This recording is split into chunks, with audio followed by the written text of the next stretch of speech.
નમસ્તે. મહારાજા કૃષ્ણકુમારસિંહજી, ભાવનગર યુનિવર્સિટી સંલગ્ન સરકારી વિજ્ઞાન અને વાણિજ્ય કોલેજ પાલિતાણા. મારું નામ છે Makwana Khushal Ashwinbhai. Semester 6, roll number 23-20-39. Enrollment number છે 5391-9301. મારો મુખ્ય વિષય છે ગુજરાતી. પેપરનું નામ છે ભારતીય અને પાશ્ચાત્ય સાહિત્ય મીમાંસા. પેપર નંબર છે મેજર 16, શૈક્ષણિક વર્ષ 2025-26. મારો મુખ્ય હોમ અસાઇનમેન્ટનો ટોપિક છે કે ભારતીય સાહિત્યમાં રસ, વિચાર અને કાવ્યમાં રસનું મહત્વ. ભરતમુનિનું ભારતીય પાશ્ચાત્ય સાહિત્ય મીમાંસામાં ખૂબ મોટું યોગદાન રહેલું છે.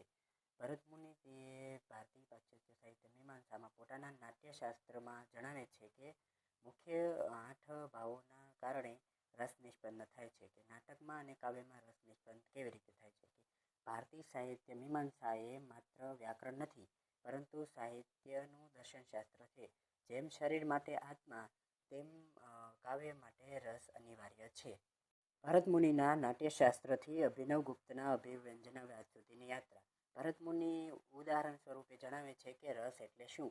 જેમ કે ભોજન ઉદાહરણ આપીને જણાવે છે કે ભોજનમાં હળદર, મીઠું, લાલ મરચું વગેરે વિવિધ મસાલોના મિશ્રણથી જેમ ભોજનમાં સ્વાદિષ્ટ રસ ઉત્પન્ન થાય છે, તેમજ વિવિધ ભાવોના સંયોગથી કાવ્ય અને નાટકમાં રસ નિષ્પન્ન થાય છે. રસ એ આસ્વાદ છે.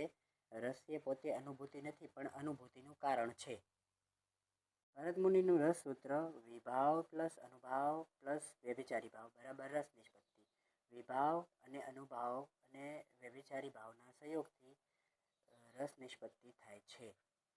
સ્થાયી ભાવો, જે રસનું મૂળ બીજ છે. મનુષ્યના ચિત્તમાં કાયમ માટે રહેલા સંસ્કારો. આ ભાવો વૃત્તિલા હોય છે, જે યોગ્ય કારણ મળતા જાગૃત થાય છે. જેમ કે રતિ, હાસ, શોક, ભય, ક્રોધ, જુગુપ્સા, ઉત્સાહ અને વિસ્મય. આ સ્થાયી ભાવો જો પરિપક્વ થઈને રસમાં રૂપાંતરિત થાય છે. છે વિભાવ, કે ભાવ જગાડનારું કારણ. જેના કારણે હૃદયમાં ભાવ જાગે છે, તેને વિભાવ કહે છે. વિભાવમાં પણ આલંબન વિભાવ અને ઉદ્દીપન વિભાવ પ્રકારો પડે છે. જેમ કે આલંબન વિભાવ એટલે કે કાનજી અને જીવી, કાનજીને જીવી પ્રત્યે ભાવ જાગે છે. અને ઉદ્દીપન વિભાવ એટલે કે ગીત, મેળો અને સંગીત, જેના કારણે પણ ભાવ જાગે છે, તેને ઉદ્દીપન વિભાવ કહે છે. અનુભાવ, જે કે ભાવ જાગ્યા પછી શરીરના શારીરિક અંગોની ચેષ્ટાઓ. જેમ કે અશ્રુ, રોમાંચ અને અભિનય. એટલે કે એમાં પણ 2 પ્રકાર પડે છે, સાત્વિક ભાવ અને આંગિક. તો કે આંગિક એટલે કે શરીરના અંગોનું હલનચલન, અને સાત્વિક ભાવ એટલે કે જે કુદરતી રીતે ઉત્પન્ન થાય છે, તેને આપણે રોકી શકતા નથી. જ્યોતિન્દર દવે જણાવે છે કે રોગ શું થયો છે તે વૈદ્ય ચિહ્ન પરથી પારખી શકે છે. તેમ શરીરના ભાવોનું, શરીરના અનુભાવને અનુભાવ એટલે કે ભાવ જાગ્યા પછીની શારીરિક ચેષ્ટાઓ. જેમ કે અશ્રુ, રોમાંચ અને અભિનય. એમાં પણ સાત્વિક ભાવ અને આંગિક ભાવ. આંગિક ભાવ એટલે કે શરીરના અંગોનું હલનચલન.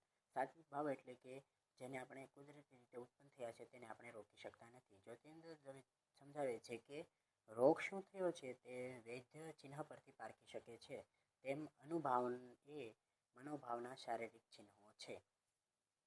વ્યભિચારી ભાવ. વ્યભિચારી ભાવ કે સંચારી ભાવ જે ક્ષણિક તરંગો, એટલે કે જે ભાવો પાણીના તરંગોની જેમ આવે છે અને જાય છે.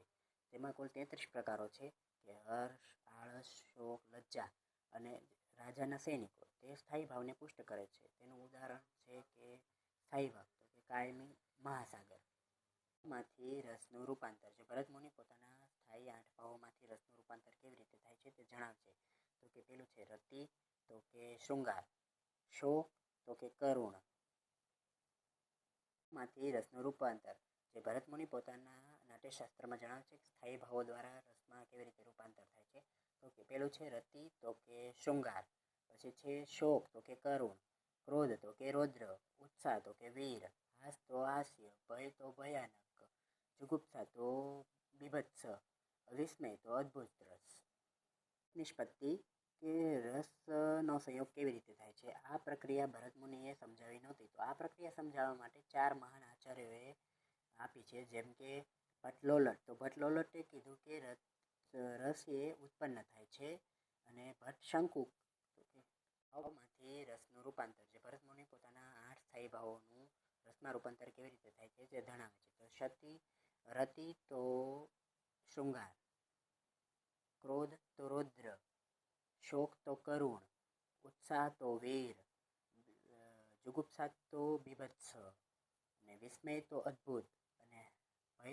રસ નિષ્પત્તિ તો કે રસનો સંયોગ કેવી રીતે થાય છે આ પ્રક્રિયા ભરત મુનિએ સમજાવી નહોતી. તો આ પ્રક્રિયા સમજાવવા માટે 4 મહાન આચાર્યોએ આ પ્રક્રિયાને સમજાવી છે. તો કે પહેલું છે ભટ્ટલોલટ. ભટ્ટલોલટે ઉત્પત્તિવાદ આપ્યો છે, ભટ્ટશંકુકે અનુમિતિવાદ આપ્યો છે, ભટ્ટ નાયકે અનુમિતિવાદ આપ્યો છે, અને અભિનવગુપ્તે અભિવ્યંજનાવાદ આપ્યો છે. ભટ્ટલોલટનો ઉત્પત્તિવાદ જે જણાવે છે કે રસ ઉત્પન્ન થાય છે, જેમ કે રામાયણનું પાત્ર રામ, તો કે રામમાં તે રસ ઉત્પન્ન થાય છે અને પ્રેક્ષક તેને જોઈને તેનામાં એક છમત્કૃતિ થાય છે. પછી આવે છે કે ભટ્ટશંકુ, તો તે એમ કહે છે કે રસનું અનુમાન થાય છે કે પાત્રમાં રહેલો નાટ્યમાં રહેલા રામ, તો કે રામને જોઈને આપણને તેનું અનુમાન થાય છે કે આ પાત્ર રામનું છે.